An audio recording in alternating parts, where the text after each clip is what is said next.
Students मैं आपको आज यूज ऑफ मार्कर का एक ऐसा फार्मूला बताने जा रहा हूँ जिसमें आपकी राइटिंग बेहतर हो जाती है, क्योंकि आपको मार्कर का इस्तेमाल इसलिए नहीं आता कि आप मार्कर का इस्तेमाल पेन की तरह करते हैं। फाउंटेन जो पेन होता है आप उसकी तरह इस्तेमाल करते हैं, जिसकी वजह से आप मार्कर को सही से परफॉर्म नहीं करते।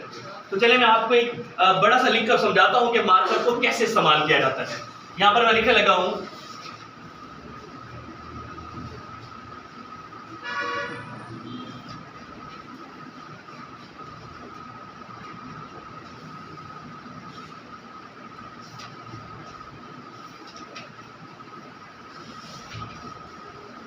अच्छा स्टूडेंट्स, अभी हम लोगों ने ज्वाइंट्स के बारे में सीखा था, तो आप मुझे बता सकते हैं कि यहाँ पे कौन सा पैबंद आया हुआ है?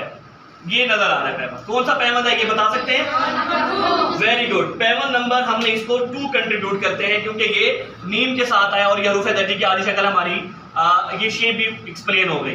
पैबंद नंबर 2 ये आ गया। अच्छा अब स्टूडेंट्स एक चीज और बताने जा रहा था, जो मैंने मार्कर का फार्मूला बता रहा हूँ, ये है फार्मूला मार्कर।